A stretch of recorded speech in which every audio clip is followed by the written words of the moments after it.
Muy buenas noches. Tengo en mi mano un aparatico. Se llama celular. ¿Sabe lo que yo digo en mi iglesia?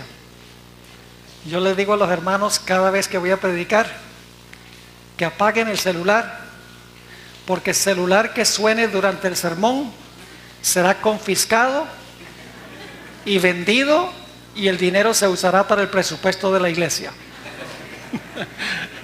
Así que yo pagué el mío. Ojalá todos apaguen el celular, porque a veces distrae a la gente y el diablo se las rebusca para que suene exactamente en el momento cuando no debe sonar. Bueno, nos llegó la lluvia. Gracias a Dios por la lluvia, ¿verdad que sí? Porque ahorita podría estar en 32 o 33 grados. Y como el aire acondicionado de la iglesia no está funcionando ahora, entonces nos conviene que esté lloviendo y esté fresco el aire. Qué bueno que tenemos tantas personas aquí esta noche, listas para abrir la palabra del Señor, para estudiar su palabra. Quiero saludar también a aquellos que están en el salón de arriba. Lamentablemente no cabe toda la gente aquí en este local, pero qué bueno que pudieron venir a pesar de la lluvia. Esta noche vamos a estudiar el tema titulado Los eventos finales de Jesús. Pero antes de hacerlo, queremos hacer lo que siempre hacemos antes de abrir la palabra. Queremos pedir la presencia del Espíritu Santo. Así que les invito a que inclinen sus rostros con reverencia y vamos a pedirle al Señor que esté en nuestro medio. Padre Celestial, gracias te damos esta noche por la lluvia. Sabemos que a veces es un inconveniente, nos mojamos, pero también sabemos que la lluvia reverdece toda la naturaleza y da vida y hace que las cosas crezcan y que fructifiquen. Te damos gracias por la lluvia y pedimos que la lluvia de tu Santo Espíritu se manifieste en este lugar, que podamos tener claridad mental y corazones dispuestos para recibir lo que tienes para nosotros. Gracias te damos, Padre, por escuchar esta oración, porque te lo pedimos en el nombre de Jesús. Amén. Quiero invitarles a abrir sus Biblias conmigo al libro de Apocalipsis, el capítulo 17 y el versículo 1 y el versículo 2. Apocalipsis 17 y los versículos 1 y 2. Este capítulo está hablando de eventos que van a ocurrir al final de la historia. Es decir, que lo que describe este capítulo está hablando del fin del fin. Así que es muy importante que nosotros prestemos atención a lo que nos enseña este capítulo. Ahora, dice allí en Apocalipsis 17, 1 y 2 lo siguiente: vino entonces uno de los 7 ángeles que tenían las 7 copas y habló conmigo diciéndome: ven acá y te mostraré la sentencia contra la gran ramera. Ahora, ¿qué representa una mujer en las profecías? Una mujer representa la iglesia. ¿Qué clase de mujer es esta? No es una mujer pura, no es una mujer fiel, sino que es una mujer ramera, es decir, es una prostituta, se ha prostituido. Ahora la pregunta clave es: ¿cómo se prostituyó? ¿Qué fue lo que sucedió? ¿Cómo se convirtió en ramera? Sigue diciendo: vino entonces uno de los 7 ángeles que tenía las 7 copas y habló conmigo diciéndome: ven acá y te mostraré la sentencia contra la gran ramera, la cual está sentada sobre muchas aguas. Las aguas representan muchedumbre, naciones, lenguas y pueblos. Y luego nos dice cómo se convirtió en ramera. Dice: con la cual han ¿qué? Fornicado los reyes de la tierra, y los moradores de la tierra se han embriagado con el vino de su fornicación. ¿Cómo se constituyó ramera esta mujer o esta iglesia? Se constituyó en ramera porque tuvo relaciones ilícitas con los reyes de la tierra. Ahora yo pregunto, ¿con quién debe estar casada la iglesia? La iglesia debe estar casada solo con Cristo. Pero aquí nos dice que la iglesia, en vez de mantenerse fiel a Cristo como su esposa, tuvo otros amantes. Y esos amantes de la iglesia fueron los poderes civiles de la tierra, que se describen aquí como los reyes de la tierra. Ahora, nuestro Señor Jesucristo habló de dos reinos que fueron establecidos por Dios. Ustedes notan que aquí tenemos los dos reinos en Apocalipsis, el capítulo 17, porque tenemos a la ramera y tenemos a ¿quiénes? A los reyes. Yo pregunto, ¿la iglesia es buena como iglesia? ¿Los poderes civiles son buenos como poderes civiles? Claro que sí. ¿Dónde surge el problema? El problema surge cuando usted toma la iglesia y la ¿qué? Y la entremezcla y la vincula con el Estado. Es decir, la iglesia se tornó apóstata cuando la iglesia, en vez de mantenerse solo como iglesia relacionada con Jesús, tuvo relaciones ilícitas con los reyes de la tierra. Es decir, la Biblia nos dice claramente que hay dos reinos legítimos que fueron establecidos por Dios. Y la pregunta clave es, ¿cuáles son esos dos reinos que estableció Dios? Vamos al de Evangelio según San Mateo, el capítulo 22, y quiero leer los versículos 15 al 21. Apocalipsis, el capítulo 22 y el versículo 15 al 21. Aquí se habla de los dos reinos que existen en el mundo. Mateo 22 y el versículo 15 al 21. Aquí en este pasaje se nos habla de los dos reinos y la relación que debe existir entre estos dos reinos. Dice allí en Mateo 22, versículo 15: entonces se fueron los fariseos y consultaron cómo sorprenderle en alguna palabra. Y le enviaron los discípulos de ellos con los herodianos, diciendo, fíjese qué hipocresía, maestro, sabemos que eres amante de la verdad y que enseñas con verdad el camino de Dios y que no te cuidas de nadie porque no miras la apariencia de los hombres. Están tratando de halagar a Jesús, pero lo quieren atrapar. Ahora fíjense lo que sigue diciendo. Versículo 17. Dinos pues, ¿qué te parece? ¿Es lícito dar tributo a César o no? ¿Qué sería César? ¿El poder religioso o el poder civil? Poder civil. Ahora sí, fíjense lo que sigue diciendo. Pero Jesús, conociendo la malicia de ellos, les dijo, ¿por qué me tentáis, hipócritas? Mostradme la moneda del tributo. Y ellos le presentaron un denario, que sería el equivalente de un día de trabajo en los tiempos bíblicos. Le presentaron un denario. Entonces les dijo, ¿de quién es esta imagen y la inscripción? Es decir, la cara de quién está en esta moneda y el nombre de quién está. Y fíjense lo que le dicen. Le dijeron, de César. Y él les dijo, dad pues a César lo que es de César y a Dios lo que es de Dios. ¿Reconoció Jesús dos reinos, sí o no? ¿Reconoció que César tenía derecho de existir? Claro que sí. ¿Reconoció que Dios también tiene un reino? Obviamente. Ahora déjenme darles un ejemplo. En términos financieros, ¿qué le debemos a César? Los impuestos. Y en términos financieros, ¿qué le debemos a Dios? Los diezmos. Ahora, yo pregunto, ¿sería legítimo que el gobierno tomara el dinero para financiar la iglesia? No. ¿Sería legítimo que la iglesia, que el César le cobrara de los diezmos un impuesto de parte del Estado? No sería justo, porque eso sería entremezclar la iglesia y el Estado. Es decir, César tiene algo que nosotros le debemos y Dios tiene algo que nosotros le debemos, pero no deben ir juntos, sino que deben ir ¿qué? Separados. Dad a César lo que es de César y a Dios lo que es de Dios. Y claro, la pregunta clave es, ¿qué le debemos a César y qué le debemos a Dios? Vamos a buscar la respuesta a esta pregunta.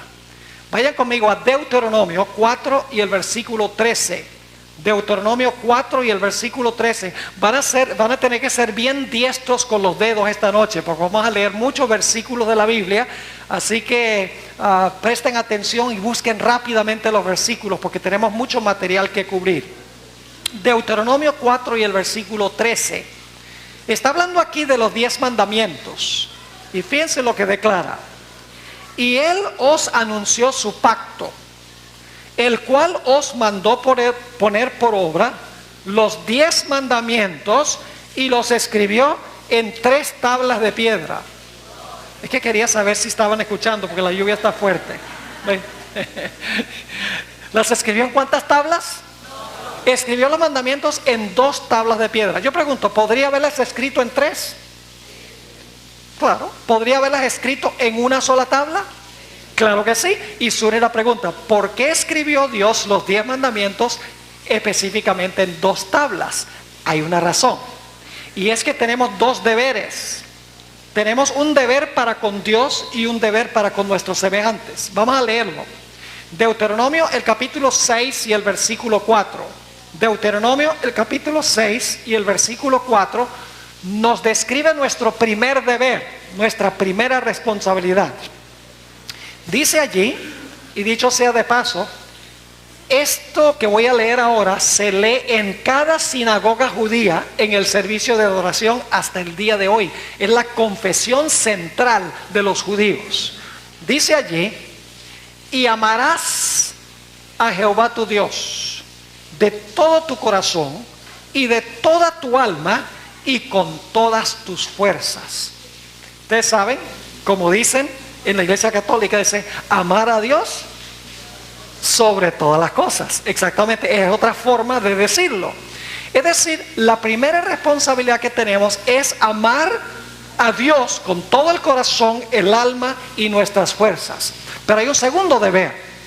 Noten lo que dice Levítico 19 y el versículo 18. Levítico, el capítulo 19 y el versículo 18 nos habla de la segunda responsabilidad que tenemos. Dice allí, no te vengarás, ni guardarás rencor a los hijos de tu pueblo, sino, ¿qué cosa? Amarás a tu prójimo como a ti mismo, yo Jehová. ¿Cuántas responsabilidades tenemos? 2. Amar a Dios y amar a ¿quién?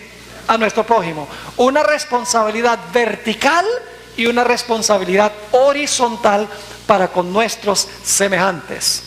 Ahora Jesús en Mateo 22 y el versículo 34 hasta el versículo 40 menciona estas 2 responsabilidades. Así que vamos allí a Mateo 22 y el versículo 34 hasta el versículo 40. Y ustedes van a encontrar aquí que Jesús toma los 2 mandamientos de los cuales hablamos y explica la relación que tienen estos 2 mandamientos. Dice en Mateo 22 y el versículo 34: entonces los fariseos, oyendo que había hecho callar a los saduceos, se juntaron a una, y uno de ellos, intérprete de la ley, preguntó por tentarle diciendo: Maestro, ¿cuál es el gran mandamiento en la ley? Jesús le dijo: amarás al Señor tu Dios con todo tu corazón y con toda tu alma y con toda tu mente. Este es el primero y grande mandamiento. Eso lo vimos ya en Deuteronomio, ¿verdad que sí? Pero ahora noten lo que sigue diciendo en el versículo 39. Y el segundo es semejante: amarás a tu prójimo como a ti mismo.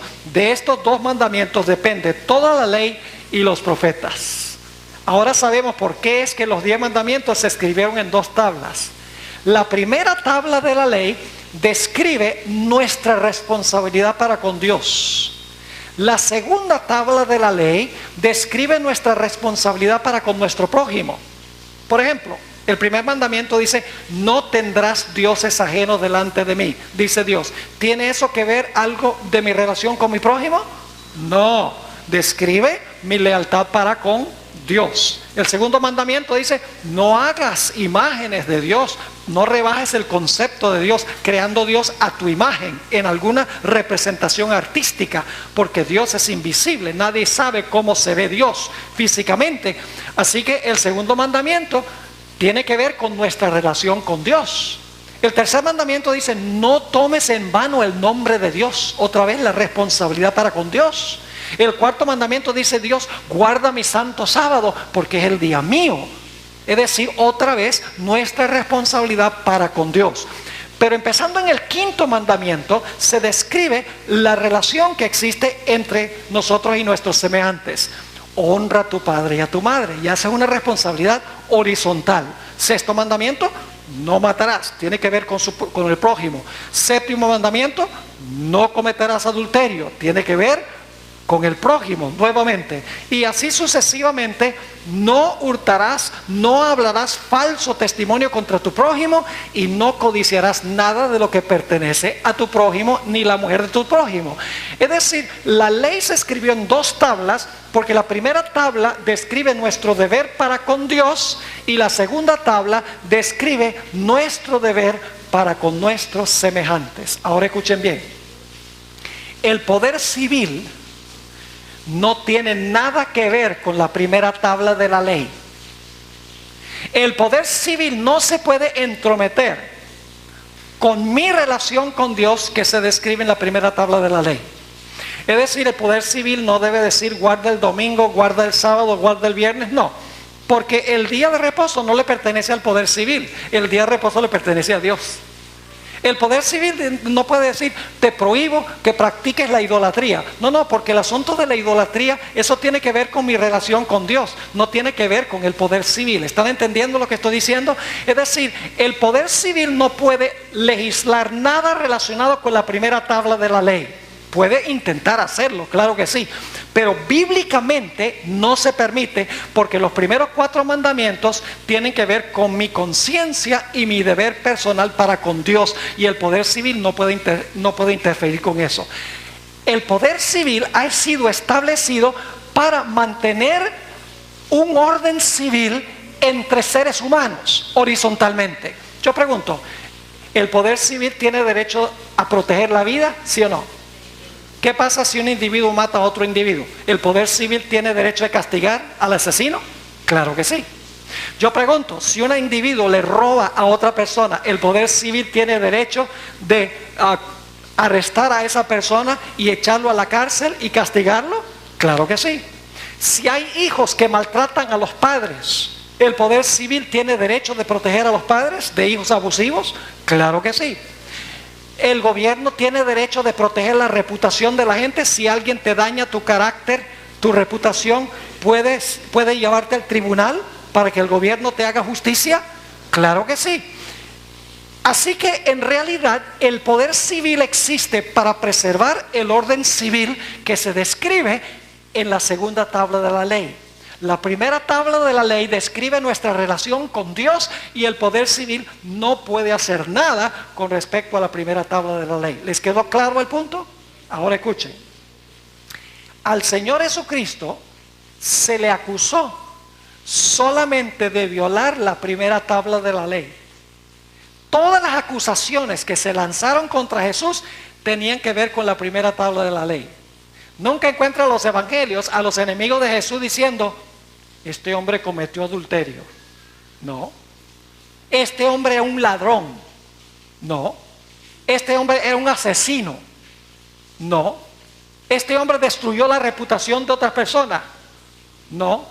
Este hombre maltrató a sus padres. No. No había ninguna acusación contra Jesús que tenía que ver con la tabla que le pertenecía al poder civil. Todas las acusaciones contra Jesús tenían que ver con la primera tabla de la ley.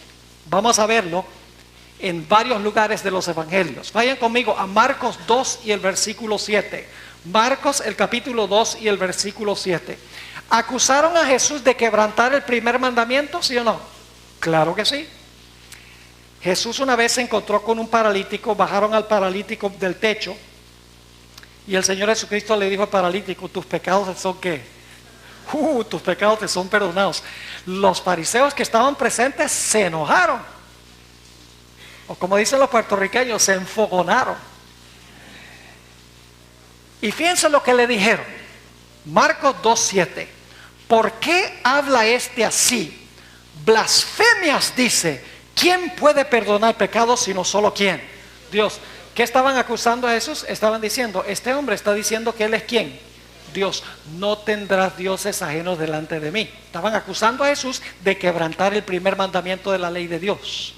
Nota lo que dice en Juan 10 y el versículo 33. Juan el capítulo 10 y el versículo 33 tiene otro ejemplo a donde están acusando a Jesús de quebrantar el primer mandamiento de la ley de Dios. Aquí Jesús acaba de decir, yo y el Padre uno somos. Oh, se enojaron cuando Jesús dijo eso. Y entonces querían apedrearlo. Y Jesús le dice, ¿y por qué ustedes me quieren apedrear? ¿Qué delito he cometido? Fíjense lo que dice el versículo 33. Le respondieron los judíos diciendo, por buena obra no te apedreamos, sino por la blasfemia, porque tú siendo hombre te haces Dios. ¿Lo están acusando de violar el primer mandamiento de la primera tabla? Claro que sí. Yo pregunto, ¿acusaron a Jesús también de violar el tercer mandamiento? ¿No tomarás el nombre de Jehová tu Dios en vano? Claro que sí. Ustedes recuerdan, la historia se encuentra en Juan el capítulo 8.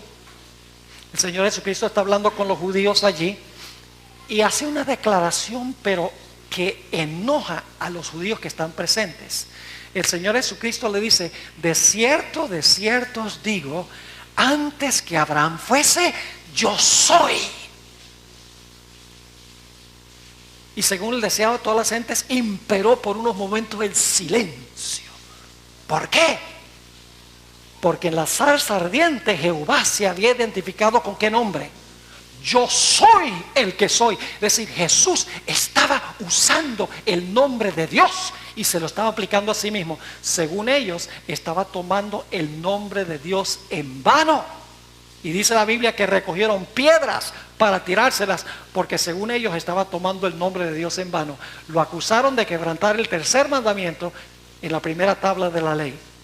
Acusaron a Jesús de quebrantar también el cuarto mandamiento. Varias veces lo acusaron de quebrantar el sábado. La primera tabla de la ley, otra vez. Vamos a anotar dos ejemplos. Juan 9 y el versículo 16. Juan el capítulo 9 y el versículo 16. Aquí el Señor Jesucristo ha sanado a un ciego de nacimiento. Y lo ha hecho en un sábado. Y fíjense lo que dicen los dirigentes de la nación judía. Dice, entonces algunos de los fariseos decían, este hombre no procede de Dios porque no guarda el día de reposo. Lo están acusando de quebrantar el cuarto mandamiento de la ley de Dios. Noten otro ejemplo, Juan 5 y el versículo 16 al 18. Aquí Jesús ha sanado a un hombre que estaba paralítico por 38 años. Le ha sanado las piernas y el hombre se ha levantado y ha saltado y se ha ido a su casa. Y fíjense lo que dicen los dirigentes judíos. Juan 5, 16 al 18. Dice, por esta causa los judíos perseguían a Jesús y procuraban matarle, porque hacía estas cosas que en el día de reposo. Y Jesús le respondió, mi Padre hasta ahora trabaja y yo trabajo. Por esto los judíos aún más procuraban matarle, porque no solo quebrantaba el día de reposo, según ellos, sino que también decía que Dios era su propio Padre, haciéndose ¿qué? Igual a Dios. Otra vez acusándolo de quebrantar el primer mandamiento. Es decir, los judíos estaban enojados con Jesús y querían matarlo porque según ellos había quebrantado la primera tabla de la ley. Nunca acusaron a Jesús de quebrantar la segunda tabla de la ley y de malograr su relación con sus semejantes, con los seres humanos. Todas las acusaciones tenían que ver con la primera tabla de la ley. Jesús no quebrantó ninguna ley civil de Roma. Nunca Roma lo enjuició por nada durante su ministerio. A Jesús nunca se le acusó de quebrantar el código civil, no se le acusó de matar, no se le acusó de adulterar, de deshonrar a sus padres, de robar, de hablar falso testimonio, ninguna de esas cosas. Era un ciudadano ejemplar. Los judíos lo acusaron de quebrantar la tabla de la ley que tiene que ver con Dios. Ahora, ¿saben ustedes lo que querían los judíos? ¿Saben por qué odiaban a Jesús? No solamente porque según ellos Jesús quebrantaba la primera tabla de la ley, sino porque ellos querían que Jesús tomara las riendas del gobierno civil. La verdadera razón por la cual aborrecieron a Jesús es porque querían que Jesús no solo estuviera estableciendo su iglesia, su reino espiritual, sino que ellos querían que Jesús, con su reino espiritual, tomara las riendas del gobierno civil y uniera ambas cosas y usara el poder del gobierno civil para castigar a los que no estaban en armonía con el reino espiritual. Ahora vamos a notar varios ejemplos de cómo los judíos querían que Jesús fuese un rey temporal. Mateo el capítulo 4 y el versículo 8 al 10. Mateo el capítulo 4 y el versículo 8 hasta el versículo 10. Aquí el diablo lleva a Jesús a un alto monte y le muestra todos los reinos de la tierra. Jesús sabía que tenía que morir para recuperar esos reinos que Satanás le había robado a Adán. Pero fíjense lo que le dice Satanás. Mateo 4 y el versículo 8 al 10. Otra vez le llevó el diablo a un monte muy alto y le mostró todos los reinos del mundo y la gloria de ellos. Y le dijo: todo esto te daré si postrado, ¿qué? Si postrado me adorares. Es decir, tú me adoras y todos los reinos del mundo serán tuyos. Satanás le estaba ofreciendo a Jesús gobernar sobre los reinos del mundo. ¿Y qué le dijo Jesús? Jesús le dijo: nada de eso. Yo no voy a tomar las riendas de los reinos terrenales en este momento. En otra ocasión, en Juan 6, el Señor Jesucristo alimentó a 5,000 con 5 panes y 2 peces.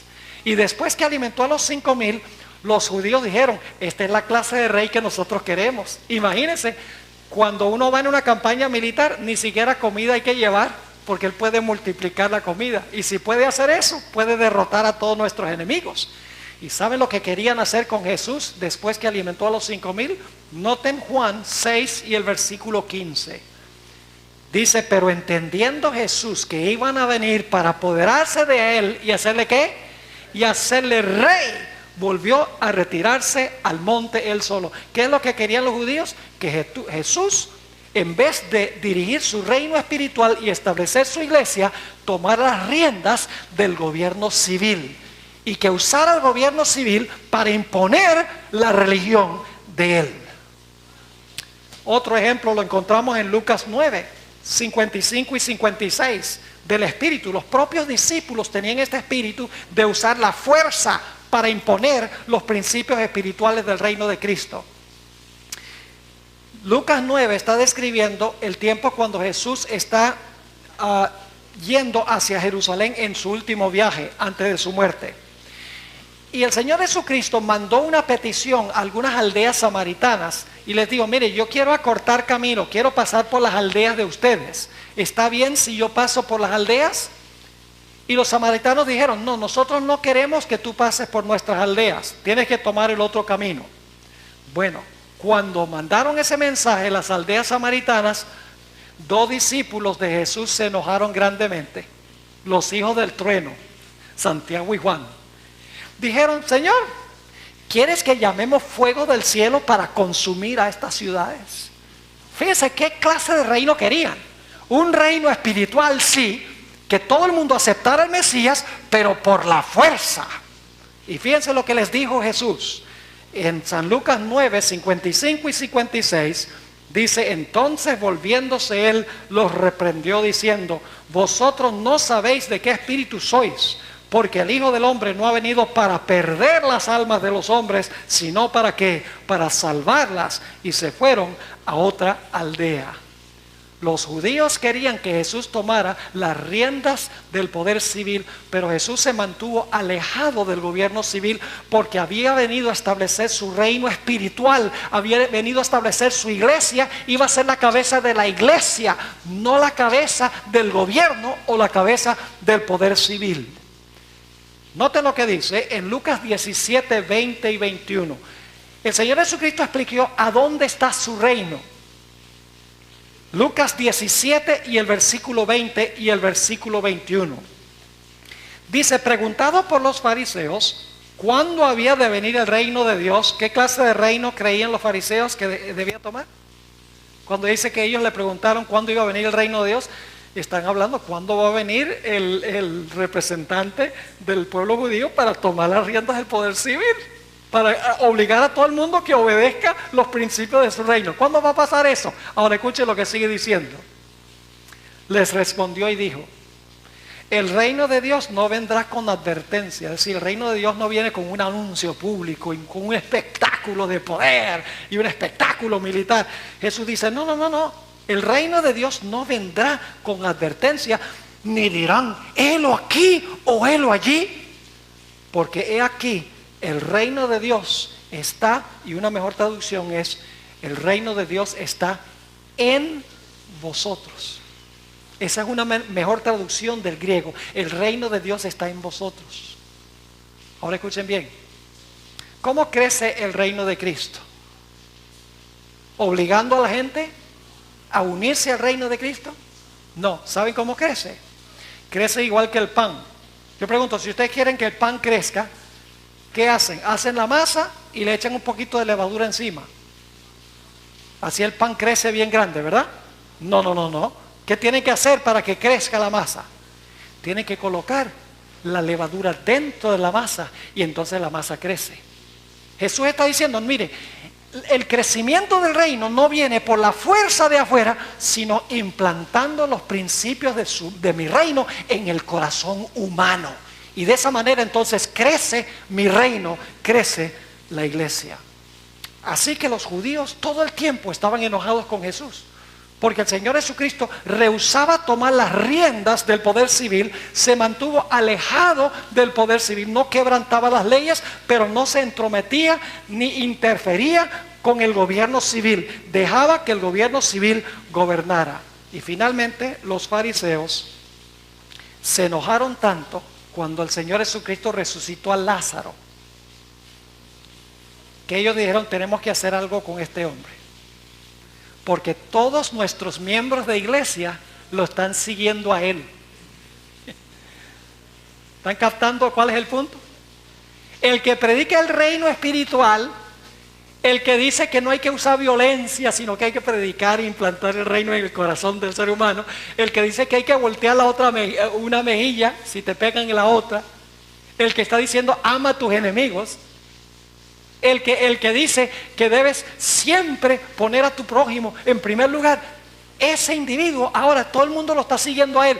Si permitimos que todo el mundo lo siga a él, nuestro reino va a desaparecer, nuestra nación va a desaparecer.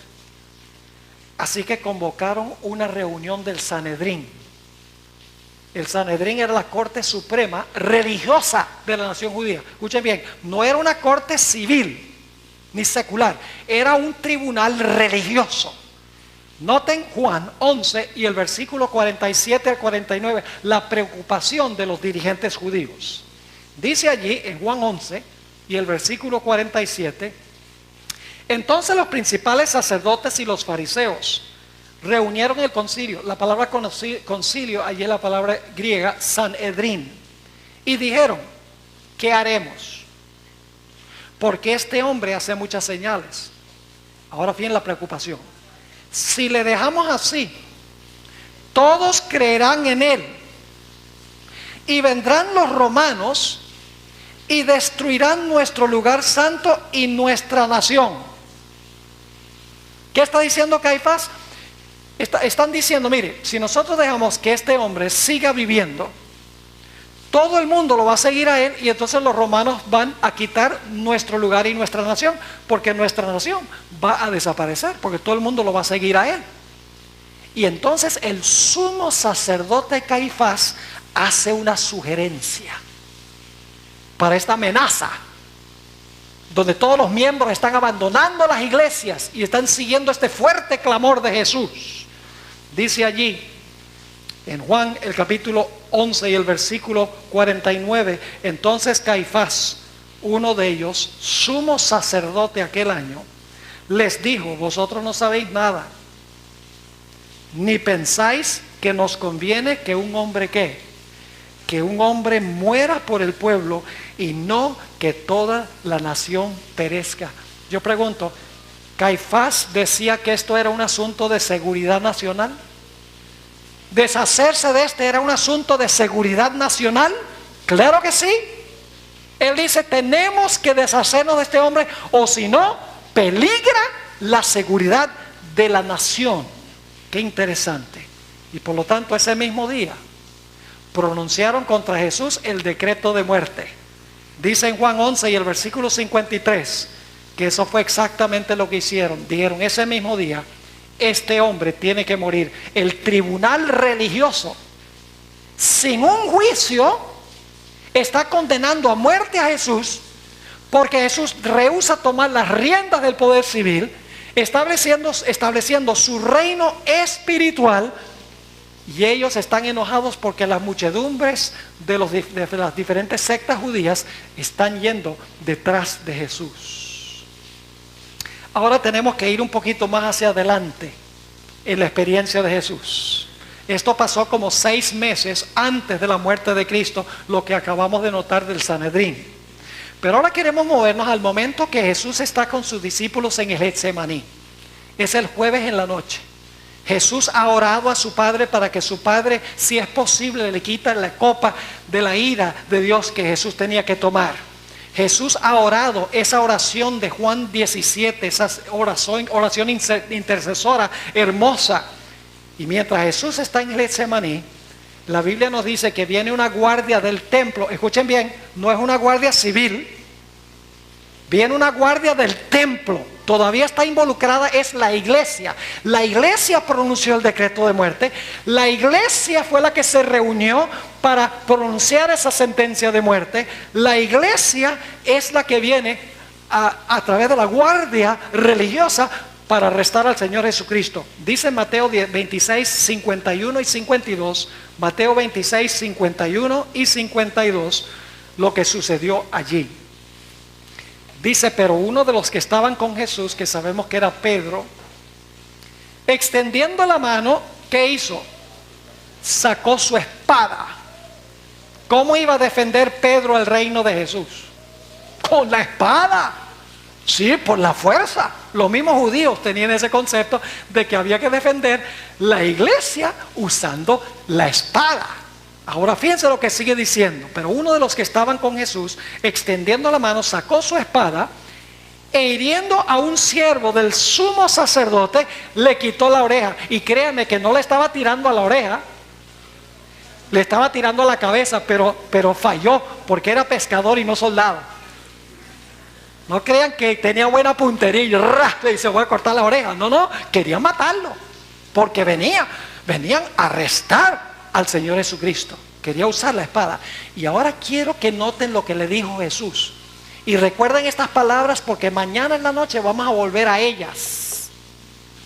Porque Apocalipsis 13:10 repite casi exactamente lo mismo que voy a leer ahora. Dice allí, en Mateo 26 y el versículo 52, entonces Jesús le dijo, vuelve tu espada a su lugar, porque todos los que ¿qué? Todos los que toman la espada, ¿qué va a suceder? A espada perecerán. ¿Han leído en Apocalipsis alguna vez donde dice, el que mata a espada, es necesario que a espada sea muerto? Esto tiene que ver con Apocalipsis. Y esa historia en Apocalipsis la vamos a estudiar mañana, pero primero necesitamos el modelo de Jesús, porque la historia de Jesús nos ayuda a entender lo que va a pasar en el libro de Apocalipsis. Es la mejor forma de estudiarlo, porque en los evangelios no tenemos símbolos, nada más tenemos una historia, pero en Apocalipsis se presenta el mismo panorama, pero simbólicamente, como vamos a ver en nuestro tema Dios mediante de mañana en la noche. Así que Jesús le dice, no tome la espada porque mata a espada es necesario que sea muerto. Y ahora escuchen, entonces llevan a Jesús ante un tribunal religioso para hacerle una inquisición. ¿Me escucharon lo que dije? Lo llevaron a un tribunal religioso. El Sanedrín no era un tribunal civil, era un tribunal religioso, eclesiástico. Y ahora llevan a Jesús al tribunal eclesiástico para hacerle un juicio. Dice Mateo 26 y el versículo 57, Mateo 26 y el versículo 57, dice: los que prendieron a Jesús le llevaron al sumo sacerdote Caifás. ¿Quién era Caifás? ¿Dirigente civil o religioso? Religioso. Era el pontífice máximo de la nación judía. Dice: le llevaron al sumo pontífice Caifás, a donde estaban reunidos, ¿quién? Los escribas y los ancianos. ¿Todos son dignatarios religiosos, sí o no? Todos son dignatarios religiosos. Todavía no ha entrado en perspectiva el poder civil. Hasta ahora está involucrada la iglesia. La iglesia quiere acabar con la vida de Jesús. Y entonces ahora le hacen el juicio. Vamos a leer en cuanto a ese juicio. Se encuentra en Mateo 26 y el versículo 59 al 64. Mateo 26 y el versículo 59 hasta el versículo 64. Dice aquí, y fíjense quiénes están haciendo este juicio. Los principales, ¿quiénes? Sacerdotes. ¿Y quiénes? Y los ancianos y todo el concilio. La palabra Sanedrín. ¿Buscaban qué? Falso testimonio contra... Bien imparcial el tribunal, ¿verdad que sí? Dice: buscaban falso testimonio contra Jesús. ¿Con qué propósito? Para entregarle a muerte. ¿Quién quería la muerte de Jesús? ¿El Estado o la iglesia? La iglesia, no olviden eso, porque es muy importante. Sigue diciendo: y no lo hallaron, aunque muchos testigos falsos se presentaban. Pero al fin vinieron 2 testigos falsos que dijeron: este dijo, puedo derribar el templo de Dios y en 3 días reedificarlo. Y levantándose el sumo sacerdote le dijo: ¿no respondes nada? ¿Qué testifican estos contra ti? Mas Jesús callaba. Entonces el sumo sacerdote le dijo: te conjuro por el Dios viviente que nos digas si eres tú el Cristo, el Hijo de Dios. Es decir, el sumo sacerdote está diciéndole a Jesús que se autoincrimine en el tribunal. Porque si Jesús dice que sí soy, se está incriminando a sí mismo. Sigue diciendo en el versículo 64, Jesús le dijo: tú lo has dicho, y además os digo que desde ahora veréis al Hijo del Hombre sentado a la diestra del poder de Dios y viniendo en las nubes del cielo. ¿Saben algo? La iglesia pisoteó todos los derechos civiles del Señor Jesucristo. Les explico. Le dieron una cachetada a Jesús antes de que se le declarara culpable. Eso era ilegal según la religión judía. El juicio se hizo de noche. En las leyes judías era prohibido hacer un juicio de noche. Había que hacerlo a la luz del día. Se lo azotó antes de que se hallara culpable. Prohibido por la religión judía.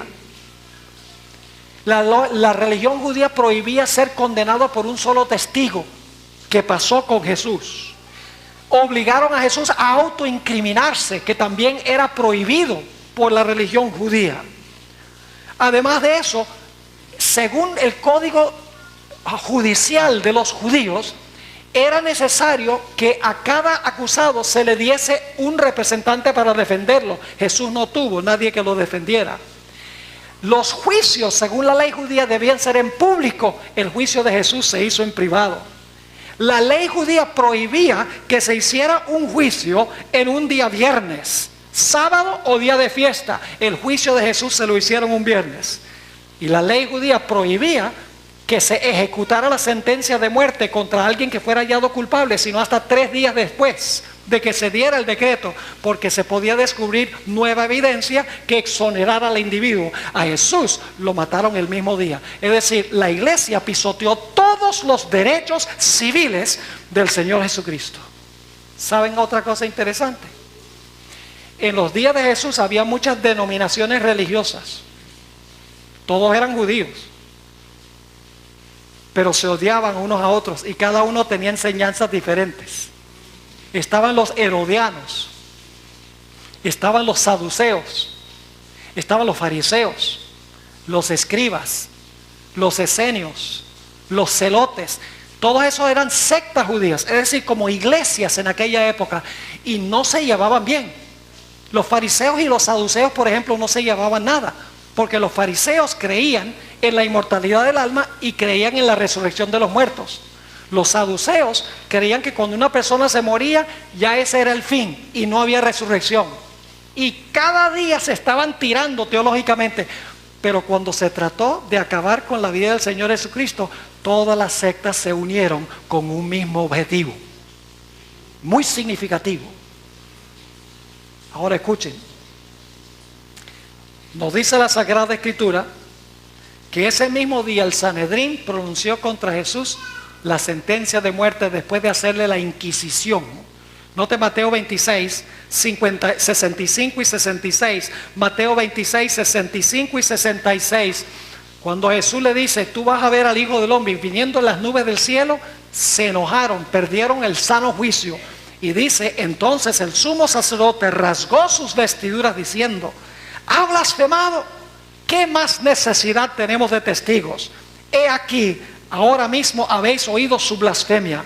¿Qué os parece? Y respondiendo ellos dijeron, ¿es reo de qué?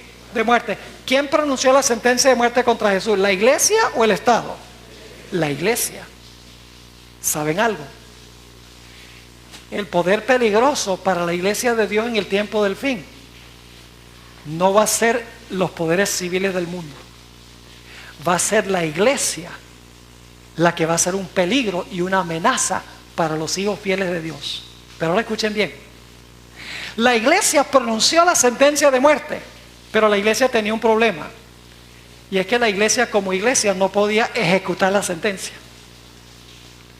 Necesitaban la ayuda de ¿quién? La ayuda del poder civil. Note Mateo 27 y el versículo 1 y 2. ¿Están empezando a captar un cuadro interesante aquí? La mejor forma de estudiar eventos finales es con los evangelios, porque vamos a repetir la historia de Jesús.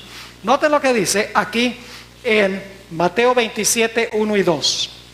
Venida la mañana, todos los principales sacerdotes y los ancianos del pueblo entraron en consejo contra Jesús. ¿Quiénes son los que están en contra de Jesús? Pilato y Herodes. No. Dice quiénes. Los principales sacerdotes y los ancianos del pueblo. Ni siquiera el pueblo, fíjense, sino los líderes del pueblo. Dice, entraron en consejo contra Jesús para entregarle a muerte y le llevaron atado y le entregaron ¿a quién? A Poncio Pilato, el gobernador. Ahora, ¿quién está metido en la mezcla? El poder civil está metido. Y nos dice en Juan 18, vayan a Juan 18, vamos a leer varios textos allí. Juan el capítulo 18. Fíjense la hipocresía de los judíos. Acaban de condenar a muerte a un hombre inocente. Tienen las manos manchadas de sangre. Pero fíjense la hipocresía tan grande. Dice en Juan 18 y el versículo 28. Llevaron a Jesús a la casa de Caifás, de la casa de Caifás al pretorio. Era de mañana. Y ahora escuchen esto. Y ellos no entraron en el pretorio para no contaminarse. Porque un judío no podía entrar al pretorio en día de fiesta. ¿Qué cosa? Y dice, y así poder comer la Pascua. Entonces salió Pilato a ellos y les dijo, ¿qué acusación traéis contra este hombre? Y por el tono de voz de Pilato, ellos se daban cuenta que Pilato como que sabía que ellos tenían malas intenciones, que Jesús no era culpable. Y ellos saben por el tono de voz de Pilato que Pilato sabe en cuanto a Jesús y sabe que Jesús no es una amenaza. Y por lo tanto, en el versículo 30, versículo 29 y 30 dice, entonces salió Pilato a ellos y les dijo, ¿qué acusación traéis contra este hombre? Y fíjense lo que dicen los judíos. Respondieron y le dijeron, si este no fuera malhechor, no te lo habíamos entregado. Ellos saben que Pilato sabe que no es malhechor. Pero dicen, este hombre es malhechor. ¿Qué mal había hecho Jesús? ¿Alguna violación del Código Civil? No. ¿Qué era la maldad según ellos? La conciencia de Jesús con la primera tabla de la ley. Así que Pilato dice, ¿qué mal ha hecho? Y él dice, si no fuera malhechor, no te lo hubiéramos traído. Y ahora quiero que noten algo muy interesante a cuanto a Pilato. ¿Sabe que Pilato tenía más clara la idea de dos reinos que lo que tenían los judíos? Noten lo que dice Juan el capítulo 18. Juan el capítulo 18 y el versículo 31. Muy diciente este versículo. Dice, entonces les dijo Pilato, tomadle vosotros y ¿qué? Y juzgadle ¿cómo? según vuestra ley. ¿Cuántas leyes reconoció Pilato? 2. Dice, yo tengo mi ley y ustedes tienen su ley. Él, según ustedes, él ha violado la ley de ustedes. Júzguenlo de acuerdo a la ley de ustedes. Él no ha matado a nadie, ni ha adulterado, ni ha robado, ni ha maltratado a los padres, ni ha hablado falso testimonio. Entonces, ¿para qué me lo traen a mí? Júzguenlo de acuerdo a la ley de ustedes. Todas las acusaciones son religiosas, tienen que ver con la primera tabla de la ley. Pero luego noten lo que dice en el versículo 31. Entonces le dijo Pilato, tomad de vosotros y juzgadle según vuestra ley. Ahora escuchen esto. Y los judíos le dijeron, a nosotros no nos está permitido dar muerte a nadie. ¿Qué querían? La muerte de Jesús. Pero la iglesia como iglesia no podía ejecutar la sentencia. Necesitaban la ayuda de ¿quién? Necesitaban la ayuda del poder civil. Por lo tanto le dicen a Pilato, está bien, nosotros tenemos nuestra ley, violó nuestra ley, nosotros la iglesia queremos acabar con él, pero nosotros no podemos porque la ley no lo permite. Necesitamos la ayuda del poder civil para ejecutar la sentencia de muerte que ha dictado la iglesia. Ahora ellos se dan cuenta que Pilato no se está comiendo el cuento y por lo tanto tienen que conseguir acusaciones donde se dé la impresión de que Jesús ha violado alguna ley romana. Noten lo que dice en Lucas, no pierdan su lugar ahí en Juan, porque vamos a volver. Lucas 23 y el versículo 2. Lucas 23 y el versículo 2. Los judíos saben que estas acusaciones religiosas, Pilato no se está comiendo el cuento, no lo cree por su tono de voz y porque dice, júzguenlo de acuerdo a la ley de ustedes. Así que ellos tienen que conseguir algún pretexto indicando que Jesús violó alguna ley romana. Y entonces el poder civil tiene que castigarlo por violar alguna ley romana. Ahora fíjense lo que dice aquí en Lucas 23 y el versículo 2.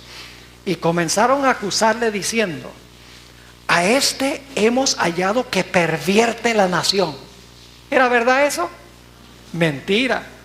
Y ahora fíjense, esto ya es prevaricación.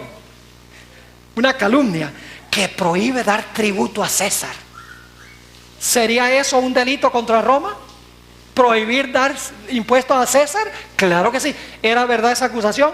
Mentira, porque Jesús dijo, dad pues a César lo que es de César y a Dios lo que es de Dios. Y luego dice, pervierte la nación, que prohíbe dar tributo a César, diciendo que él mismo es el Cristo. ¿Un qué?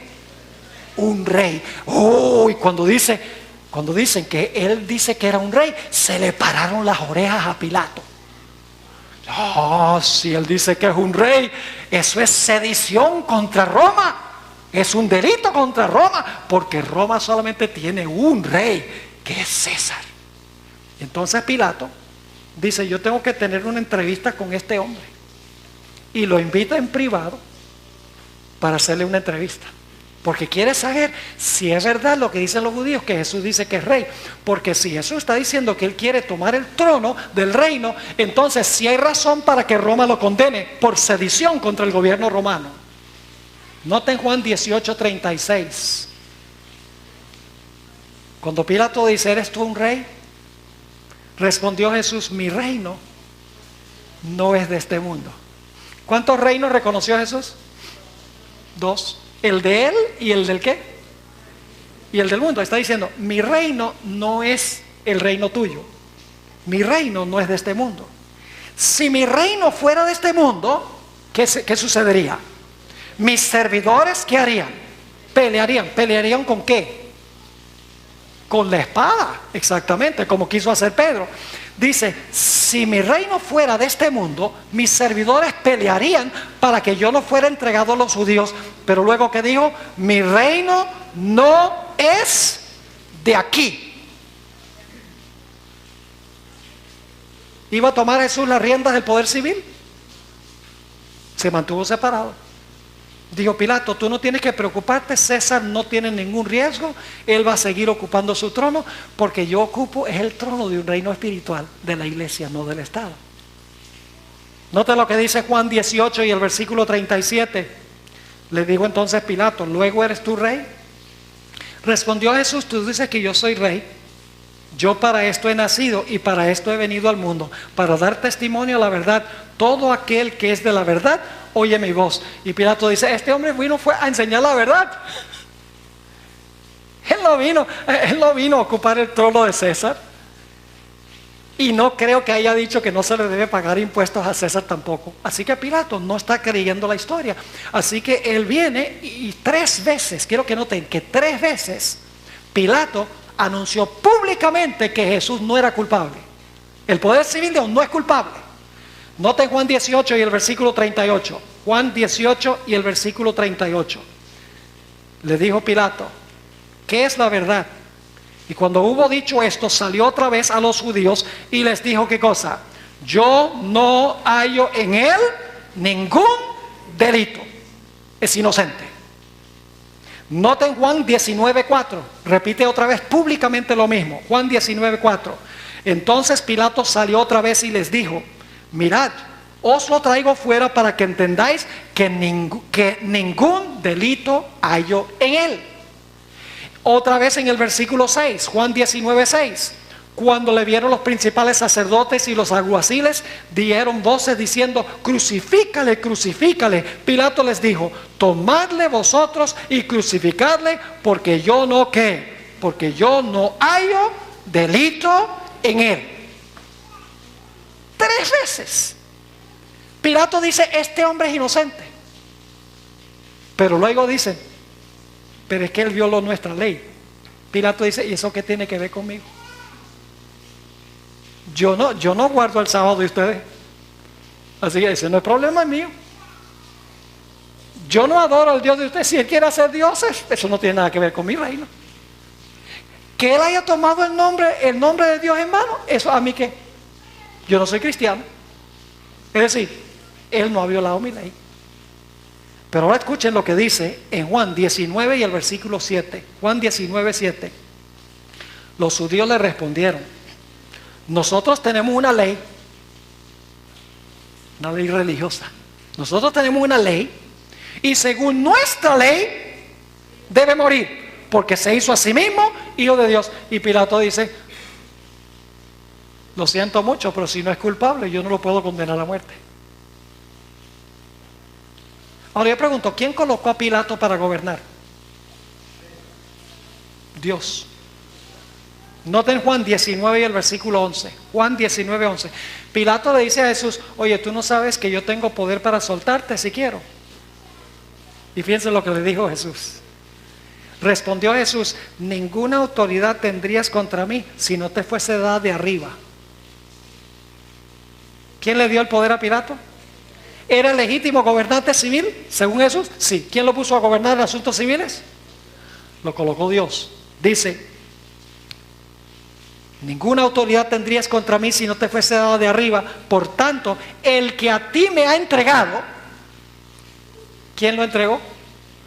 Caifás y los judíos. El que a ti me ha entregado, mayor pecado tiene. Es decir, el pecado no lo tiene el poder civil primordialmente, sino ¿quién? La iglesia y el líder de la iglesia. Ahora inmediatamente nos preguntamos, ¿por qué entregó Pilato a la muerte a un hombre que él declaró públicamente que era inocente? Hay 2 razones. Juan 19 y el versículo 12. Muy importante esto, y mañana vamos a hablar más de esto, y pasado mañana, Dios mediante también. Ahí vamos a ir al cumplimiento final de este panorama que estamos estudiando. Juan 19 y el versículo 12. Desde entonces procuraba ¿qué cosa? Pilato soltarle. ¿Era enemigo Pilato de Jesús? No. ¿Cómo se tornó enemigo? Cuando la iglesia lo manipuló para que él ejecutara la sentencia de muerte. Dice, desde entonces procuraba Pilato soltarle, pero los judíos daban voces diciendo, si a este suelta, ¿no eres qué? Amigo de César. Todo el que se hace rey, a César se opone. ¿Saben lo que están diciendo? Están diciendo, mira, si tú no haces lo que la iglesia quiere, nosotros vamos a decirle a César que tú soltaste a un hombre culpable y entonces César te va a quitar de tu puesto político. Vas a perder tu posición política. por conveniencia política, por conservar su posición política, el gobernante civil, sabiendo que Jesús era inocente, siguió lo que la iglesia de aquella época sugirió o exigió.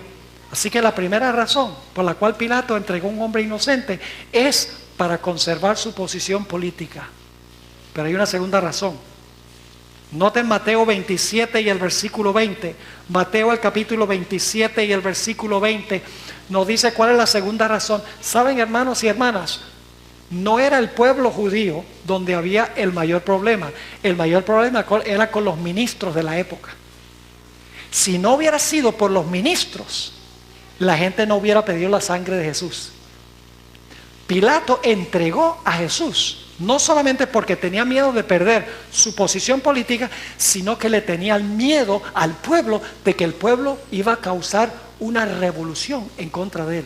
Fíjense lo que dice aquí en el Evangelio según San Mateo, el capítulo 27 y el versículo 20 dice: pero los principales sacerdotes y los ancianos, ¿son dirigentes religiosos o políticos?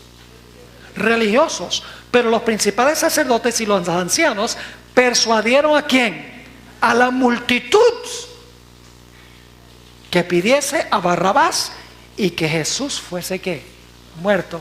¿Dónde estaba el problema? ¿Con el pueblo? No. Dice aquí que los sacerdotes y los ancianos persuadieron al pueblo para que el pueblo gritara de que soltara a Barrabás en vez de Jesús. Y Pilato entregó a Jesús a la muerte porque tenía miedo de una insurrección y de un alboroto allí. Ahora, estamos hablando de fornicación. ¿Será que el pueblo judío fornicó? Vamos al clímax de esta historia. Vamos a Juan 19 y el versículo 13 al 15. Juan 19, 13 al 15. Ahora le voy a mostrar dónde está la fornicación de la iglesia de aquella época. Claramente fornicó. La iglesia se convirtió en adúltera. Y usted dice, ¿pero por qué adúltera? Yo pregunto, ¿Jesús era el esposo de la nación judía? ¿Era el Mesías prometido? ¿El pueblo judío debía haberse casado con Jesús? Claro que sí, pero ahora escuchen lo que pasó. Juan 19, 13. Pilato saca y pone lado a lado a Jesús y a Barrabás. Y le dice a la gente, escojan ustedes a quien quieren que yo suelte, a Jesús o a Barrabás.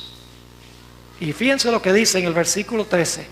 Entonces Pilato, oyendo esto, llevó fuera a Jesús y se sentó en el tribunal, en el lugar llamado Enlosado, que en hebreo Gábata. Era la preparación de la Pascua y como la hora sexta. Entonces dijo a los judíos, he aquí vuestro rey. ¿Era Jesús el rey del pueblo judío? ¿El rey espiritual? Claro que sí. Dice, he aquí vuestro rey. Pero ellos gritaron, fuera, fuera, crucifícale. Pilato les dijo, ¿a vuestro rey he de crucificar? Respondieron los principales sacerdotes, no tenemos más rey que César. Fornicación. Porque está diciendo, este no es nuestro rey. El rey es el poder civil. ¿Me están entendiendo este punto? Jesús había venido a casarse con el pueblo judío, con su iglesia.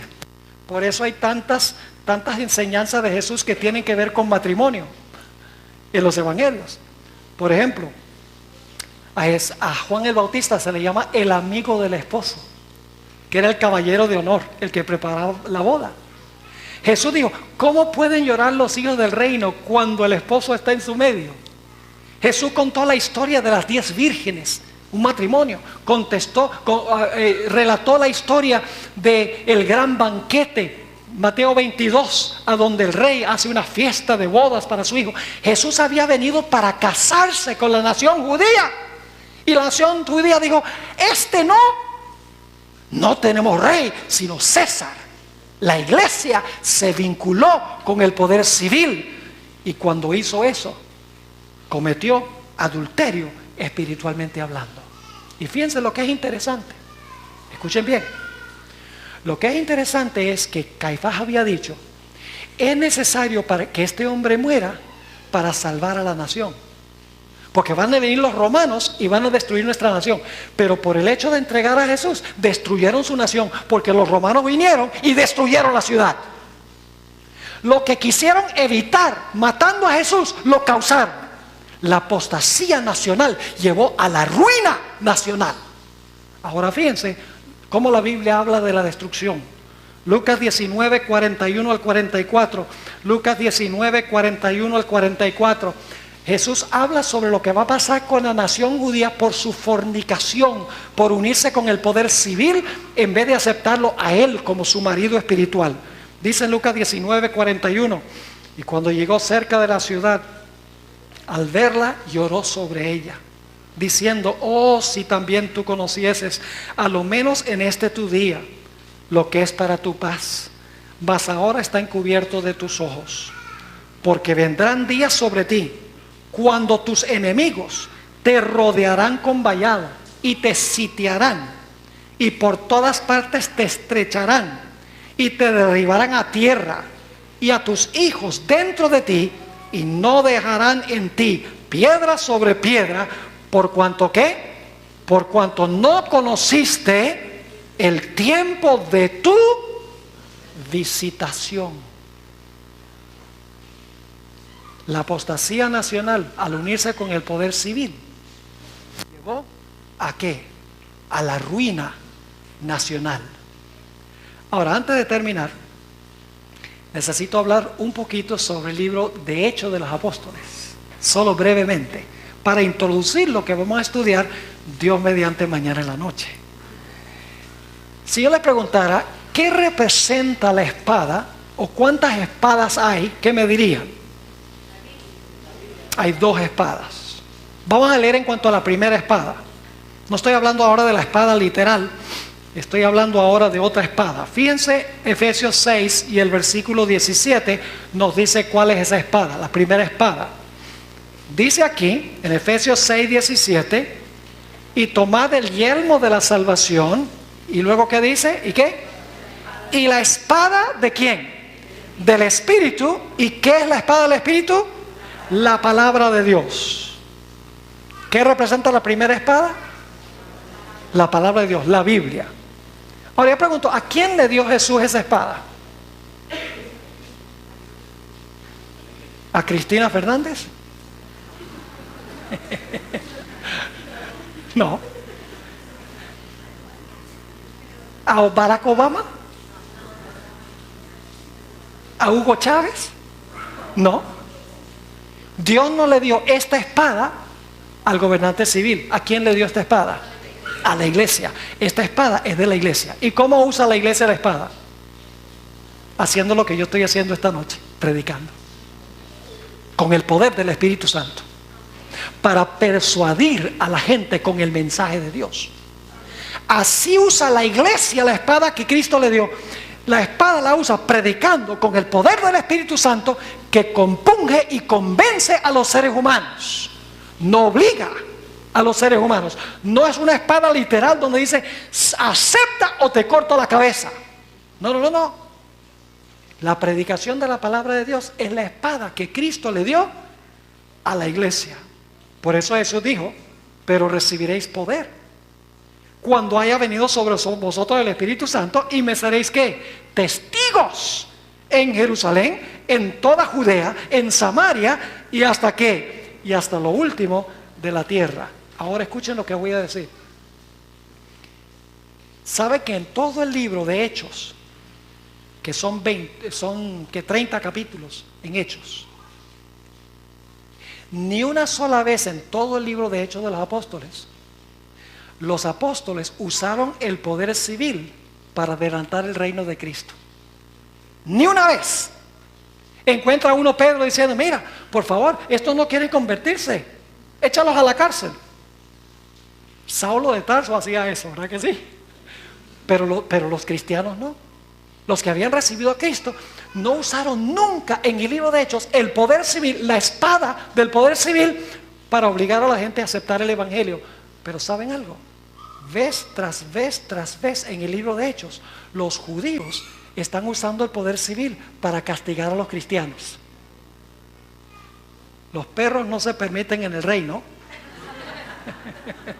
La Biblia dice, los perros estarán fuera.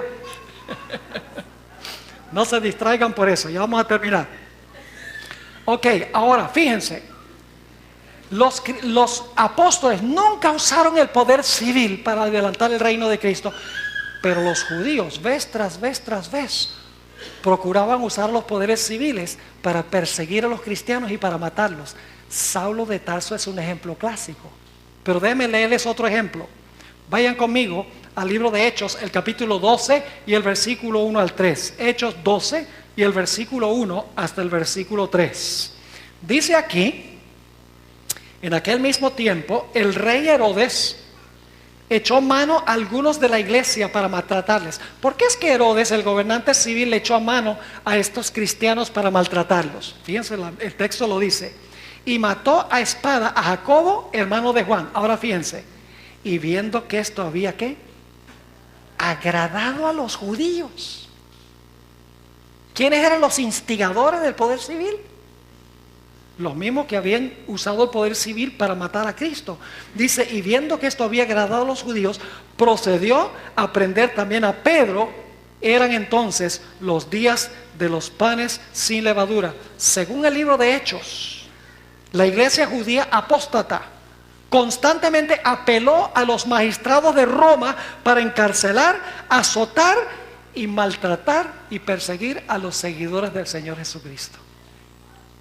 Pero los seguidores de Jesús usaban solamente la espada del Espíritu, la palabra de Dios, para predicar. Pero ¿saben que hay otra espada? Vamos a leer en cuanto a esa otra espada.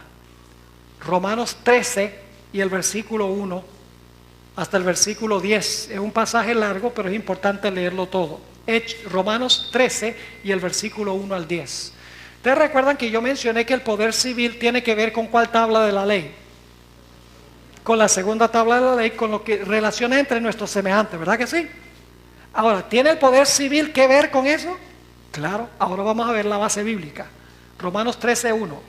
Sométase toda persona a las autoridades superiores. ¿Quiénes son las autoridades superiores? El gobierno, sí. ¿Debemos ser ciudadanos ejemplares? No hay gente en el mundo que debe ser más ejemplares como ciudadanos que los adventistas, que deben obedecer las leyes de la nación como los adventistas, siempre y cuando no interfiera con nuestra conciencia. Pero las leyes legítimas que tiene el gobierno, los adventistas deben ser ejemplares en toda su conducta. Ahora dice, sométase toda persona a las autoridades superiores, porque no hay autoridad sino de parte de Dios, y las que hay por Dios han sido establecidas. ¿Quién estableció los gobernantes? Dios. Versículo 2. De modo que quien se opone a la autoridad, quien se opone al gobierno, a lo establecido por Dios resiste, y los que resisten acarrean para sí mismos, ¿qué cosa? Condenación. Porque los magistrados, fíjense, son gobernantes, porque los magistrados no están para infundir temor al que hace el bien, sino ¿a quién? Al malo. ¿Qué clase de mal? ¿Quebrantar el sábado? ¿Proclamarse Dios? ¿Adorar ídolos? No, sigamos leyendo. Versículo 3. Porque los magistrados no están para infundir temor al que hace el bien, sino al malo. ¿Quieres pues no temer la autoridad? Haz lo bueno y tendrás alabanza de ella. Ahora escuchen, porque es servidor de Dios para tu bien. Pero si haces lo malo, escuchan bien, teme, porque no en vano lleva ¿qué? La espada, pues es servidor de Dios, vengador para para castigar el que hace lo malo. Yo pregunto, ¿el poder civil también tiene una espada? ¿Cuál espada es? ¿La Biblia? ¿La predicación? No, la espada que tiene el poder civil es el derecho que tiene de castigar personas por violaciones del Código Civil. Esa es la espada que Dios le ha dado al Estado, para estar seguro que las leyes civiles se implementen y se hagan cumplir. ¿Es legítimo eso? ¿El poder civil puede usar la espada para castigar a los que violan los derechos de sus semejantes? Claro que sí. Ahora sigamos leyendo. Es decir, el Estado también tiene su espada, ¿sí o no? Y es una espada de la fuerza, porque el que se porta mal es obligado. Ahora escuchen lo que sigue diciendo, versículo 5.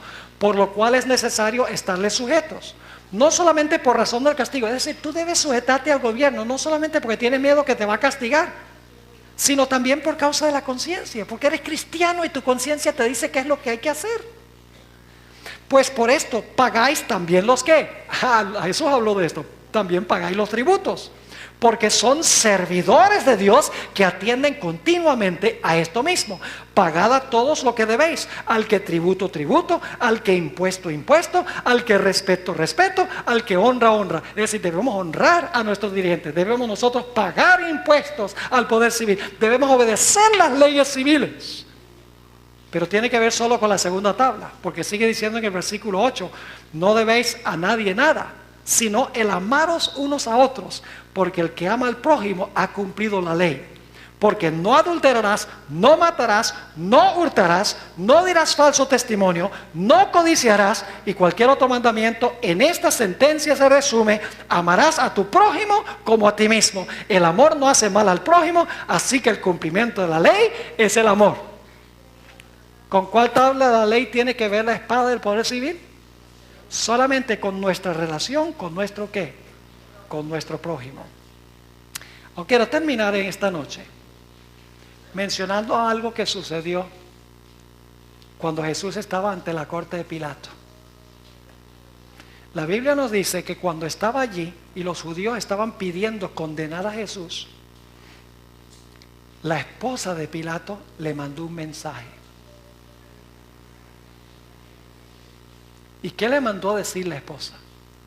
Mateo 27, 19, escuchen bien, porque este es un mensaje para todos los gobernantes del mundo, para los gobernantes de Argentina, los gobernantes de Estados Unidos, los gobernantes en África, los gobernantes en Europa, los gobernantes en todas partes. Esto tiene un mensaje muy importante. La esposa de Pilato tuvo un sueño,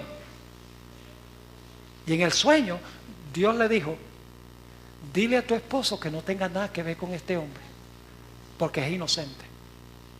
Dice en el versículo 19, y estando él sentado en el tribunal, su mujer le mandó decir: no tengas nada que ver con ese justo, porque hoy he padecido mucho en sueños por causa de él. Le estaba diciendo la esposa de Pilato: no tengas nada, no uses tu poder civil para castigar a este hombre inocente. Yo pregunto, ¿tienes un mensaje para los gobernantes del mundo en estos últimos días? Cuando sean condenados a muerte los fieles de Dios, tienen mucho que decir. Y uno ora de que los dirigentes de los estados del mundo no caigan en el mismo error que cayó Pilato. Porque nos dice Mateo 27, el versículo 20, y luego el versículo 24 dice: pero los principales sacerdotes y los ancianos persuadieron a la multitud que pidiese a Barrabás y que Jesús fuese muerto. Y fíjense el versículo 24, viendo Pilato que nada adelantaba, sino que se hacía más alboroto, tomó agua y se lavó las manos delante del pueblo diciendo: inocente soy yo de la sangre de este justo, allá vosotros. ¿Era culpable Pilato? Si no podía lavarse las manos así tan fácil, porque el poder civil tenía también culpa, porque él sabía que era un hombre inocente. Pero por no perder su puesto político y por la presión del pueblo, dijo: no, yo tengo que entregar a un hombre que yo sé que es inocente. Y entregó a Jesús a muerte mientras se lavaba las manos supuestamente de todo lo que estaba haciendo. Un mensaje para los reyes de la tierra en los últimos días. La pregunta es si van a escuchar la voz de la esposa de Pilato. No entregues a esta gente inocente que la iglesia quiere que muera. Ahora ustedes dicen, ¿será que se va a repetir otra vez esta historia? Termino leyendo una cita bíblica y luego una del Espíritu y Profecía. Juan 16 y el versículo 1 y 2. Juan 16, 1 y 2. Dice el Señor Jesucristo a sus discípulos y a todos nosotros, porque Jesús está hablando a los discípulos, pero está hablando a todos. Por ejemplo, cuando Jesús dice: no se turbe vuestro corazón, vendré otra vez, está hablando a sus discípulos, pero nos está hablando a nosotros también. Claro, todo lo que habla lo hablan los discípulos allí, porque es el contexto histórico, pero también es para nosotros. Así que esto también es para nosotros. Dice, estas cosas os he hablado para que no tengáis tropiezo. Os expulsarán de las sinagogas. ¿Cómo se llamarían hoy sinagogas? Iglesias, exactamente. Os expulsarán de las sinagogas. Y aún viene la hora cuando cualquiera que os mate pensará que rinde servicio a Dios. Y harán esto porque no conocen al Padre ni me conocen a mí. La última cita, lamentablemente no está en un libro en español. Yo traduje esta cita. Viene de la Review and Herald, revista adventista, abril 14, 1896. Escuchen, es una cita impactante. Escuchen con cuidado. Las fuerzas de las tinieblas se unirán con agentes humanos que se han entregado al control de Satanás. ¿Quiénes se van a unir? Las fuerzas de las tinieblas se unirán con agentes humanos que se han entregado al control de Satanás. Ahora escuchen. Y se revivirán las mismas escenas que ocurrieron cuando Jesús fue juzgado, rechazado y crucificado. ¿Qué? Leo de nuevo. Dice, se revivirán las mismas escenas que ocurrieron cuando Jesús fue juzgado, rechazado y crucificado. Cuando se unan la fuerza de las tinieblas con agentes humanos al final de la historia. Sigue diciendo, al entregarse a las influencias satánicas, los hombres se transformarán en demonios. Y aquellos que fueron creados a imagen de Dios, los que fueron formados para honrar y glorificar a su Creador, se convertirán en habitación de dragones. Y Satanás verá en una raza apóstata su obra maestra de maldad. Seres humanos que reflejan su propia imagen. Una cita espectacular. Se va a repetir la historia de Jesús con toda su iglesia fiel en los últimos días. ¿Tendremos nosotros la misma constancia que tuvo Jesús? Pregunta clave. ¿O tenemos miedo? ¿Tenemos miedo de morir? Hay muchos que tienen miedo de morir en la iglesia. Oh, yo le tengo miedo a la persecución. Ojalá que Dios me mande a dormir antes que venga eso. Yo oigo muchos que dicen, ay, que el Señor me ponga en descanso en el sepulcro para yo no tener que pasar por eso. Si tú estás en Jesús, tú no tienes de qué temer. O sea, yo viajo mucho, ustedes saben que yo viajo mucho. Nada más desde 1991 en American Airlines he viajado casi 5 millones de kilómetros. Eso es mucho viajar. Y la gente me pregunta y me dice, pastor, ¿usted no tiene miedo de montarse en un avión? Y yo le digo, no, sinceramente no. No. ¿Y por qué voy a tener miedo? Ah, porque el avión se puede caer. Bueno, y si se cae, ¿cuál es el problema? Ah, se muere. ¿Y qué? ¿No tiene miedo de morir? No. ¿Y por qué no? Porque mi Biblia me dice que los muertos en Cristo resucitarán primero. Si ha llegado mi momento de concluir mi carrera ministerial en el plan de Dios y se cae el avión, no problem. No tengo problema con eso, porque Dios sabe mejor lo que permite y Dios sabe mejor lo que hace. Lo que me quita a mí el temor es que estoy en Cristo. Y la Biblia dice que los muertos en Cristo van a resucitar. Hermanos y hermanas, vivimos en un tiempo de la historia donde no podemos continuar como hemos estado, tibios. Esa es la condición de la iglesia, la Odisea, rica y enriquecida y sin necesidad de nada. Ya no se puede decir nada para mejorar la iglesia porque es deslealtad. Hermanos y hermanas, Estamos viviendo en un tiempo cuando Dios quiere que haya un reavivamiento y una reforma en la iglesia. Eso es lo que ha pedido nuestro presidente de la Iglesia Mundial, el pastor Ted Wilson. Y la hermana White dice que es nuestra mayor necesidad. Es la necesidad de un reavivamiento de la piedad primitiva. Y luego añade que necesitamos un reavivamiento y una reforma. Un reavivamiento que lleve una reforma en nuestra vida. Cuando nosotros amamos a Jesús, vamos a querer venir a la iglesia, vamos a llegar temprano a la escuela sabática, vamos a venir al culto de oración, vamos a hablarle a los vecinos, vamos a estar cantando todo el día, vamos a estar orando, vamos a estar estudiando la palabra, asimilando a Jesús. Nuestra vida estará viva, ferviente y vibrante. Pero tal vez no tenemos eso, porque nuestra relación con Jesús tiene problemas. ¿Quieren ustedes tener esa relación con Jesús? Que ni la muerte nos pueda separar de aquel que dio su vida en muerte por nuestra salvación. ¿Cuántos en esta noche quieren decirle al Señor Jesús: Señor, yo quiero que tú me des esa experiencia, yo quiero que tú me des esa fe, yo quiero que tú me des esa confianza? Revive en mí la chispa de la obra del Espíritu Santo y trae en mi vida un reavivamiento y una reforma. ¿Es el deseo de tu corazón? Si es, levántate esta noche, ponte de pie cristianos, soldados de la cruz. Gloria al Señor, mis hermanos y hermanas, apreciadas visitas. Mañana nuestro tema será la espada que mató a la bestia. Vamos a estudiar Apocalipsis 13, 1 al 10, que es una representación simbólica en la historia de la iglesia de lo que pasó con Jesús en los evangelios.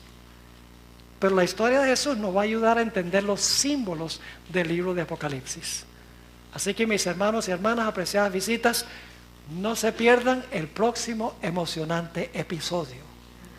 Oremos. Padre, hemos estudiado una historia fascinante, triste, pero al mismo tiempo una historia llena de esperanza, porque Jesús, después de su muerte, fue sepultado y resucitó de entre los muertos e intercede por nosotros. Padre Celestial, tenemos muchas iglesias representadas en este lugar, personas con diferentes experiencias religiosas, personas que se han extraviado del Señor, personas que tienen una fe ferviente y fuerte, personas que están en una condición tibia. Tú conoces cada corazón. Te ruego, Señor, que esta noche tu Santo Espíritu toque los corazones de cada persona. Reaviva en nosotros esa llama del celo divino por tu palabra, por la oración y por contarle a otros las grandes cosas que tenemos en tu palabra. Padre, te ruego que cumplas tu promesa con cada corazón sincero y te damos gracias por escuchar esta oración, porque te lo pedimos en el precioso nombre de Cristo Jesús. Amén.